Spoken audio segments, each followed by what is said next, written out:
producers during negotiation.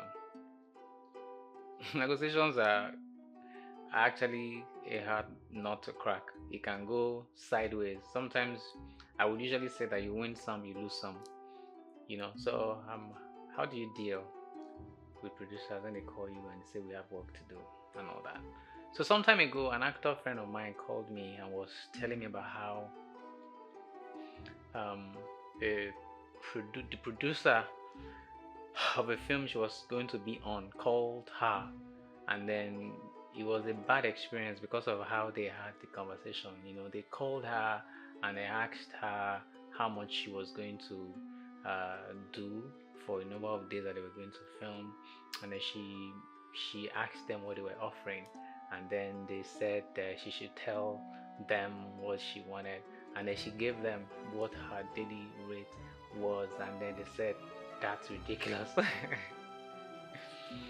That's so funny. You say that's ridiculous, but then the person asks you how much are you offering, and then you don't say anything, and then they tell you what they could do, and then you say that's ridiculous. So I think that producers have a lot of work to do in negotiation, in terms of what you're offering. There's no way that you don't know what it is that your budget can carry. You definitely know. That's exactly why you're able to know what is ridiculous and what is not, because you have an idea of what can work. So why don't you just go straight to the point and say, this is what we want to do, this is how much we have. Let the person say, oh, I don't have that, I can't do that, and your conversation can be smoother. I have experienced same situation too. you know I had someone call me one time and said they wanted to do something, and then I said, okay, how much were they willing to do? And then she started to tell me stories about how the person was going to do it was their family and friend, and and all of that. I mean, I didn't know this person. Somebody had referred me to them, and she was messaging me for the first time. And I'm very open. As a matter of fact, when I see an unknown number call me, I pick it with all the respect I have in the world, because I don't know who that person is. It could just be my client. So when I see new people talking to me, I'm very open. I never know where this conversation is going. All right. So she started telling me stories about how the person that was going to do it for is their family and friend, is not available anymore. Will have done it. It's fine. Just say this is how much we have. It's not that deep, you know. And it's a yes or no. Oh, we have this. Oh, I can't do it. Or I can do it. And the conversation ends there. And then our conversation didn't end well, because at the end of the day, in negotiation, no party wants to lose. Everybody wants to win. That's how negotiations usually go. Everybody wants to win. The talent does not want to be shortchanged. The producer does not want to be cheated or feel cheated. So the producer is hoping that the talent is going to shortchange themselves.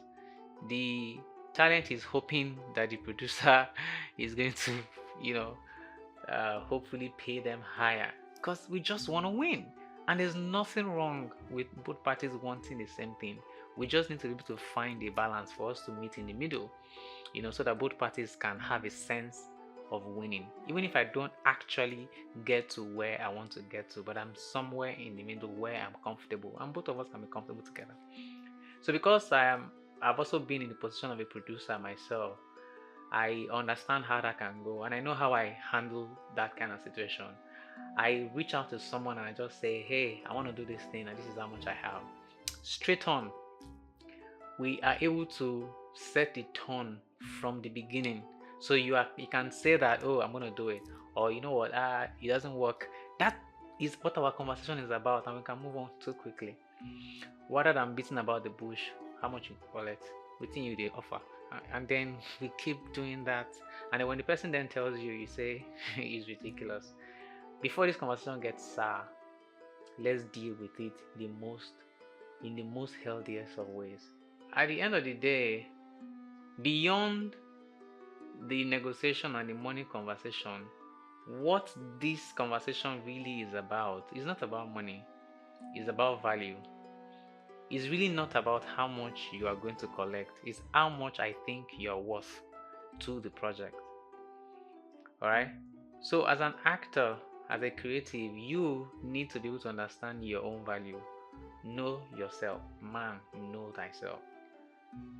You should have done as much work on your own self that I understand that I am not the best in Nollywood, but I am one of the best people that's going to give you the value that you need for this project. I am aware of it.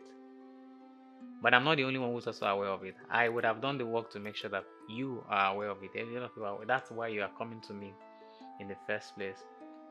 The reason why somebody may reach out to you as a producer, the producer reaches out to you and tells you that, oh, that's ridiculous. That usually can come from a place of them not thinking that you're deserving of that. That's a value thing. That's not a money thing. It's okay for you not to have seen my value just yet, but what's not okay is for you to be condescending towards that value, because I know my value and I hope that you get a chance to experience it. But before you do, don't talk down on what it is that I want to do. I've heard producers also use the gimmick of, that thing is not hard, I could have done it myself. It's just because I'm not available. That's why I want to get somebody else. All in the name of trying to get it for cheaper. Don't try and make the work look like it's not important to you. If the work is important to you and the person who's going to do it is important to you, treat them like they are important, whether you're paying them or not, irrespective of the money that they are going to be paid. It's not about money, it's about value. It's about how you see the talent, how important their talent is to your project. If you had $1 million, actually, do you think that you will pay them what they are asking for? Some people would still not be able to pay them, even if they had unlimited budget. Talent will still tell them, this is how much I want to collect, and they will be like, no, that's ridiculous. So you can tell that it's not from the scarcity of money, it is from how they see your value. So the assignments that you then have as a talent is, I'm going to do the work that I have control over, which is for me to continue to be valuable, so that when you need me, you already understand that you're coming to get value. So our conversation can be based on value. Even if you're not able to afford that value, you're not going to be condescending towards it. We can meet in the middle and say, oh, I understand that's fair, but can we do this? Our conversation can be very amicable, and I can feel respected and you feel respected, and then we'll get to work. Because when we make the film, it doesn't become your film anymore, it becomes our film. Alright? And I don't want to be a part of the film just as the person who is paid to work on it and get out. Because we're not doing 9 to 5, we're doing an artistic work. Alright? So let each person understand their value.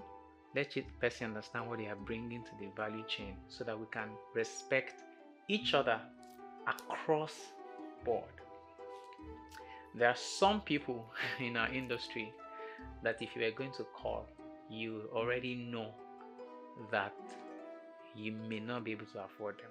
So before you call them, you have prepared yourself, because in your mind there's how big that they are. It's because you have an impression. You also know that they are very valuable to what you want to do, so you think that you're not able to afford them, but you're having that same conversation with another set of persons and you don't feel as much anxiety, because you don't think that they are as valuable. So it's not about money, it's about value.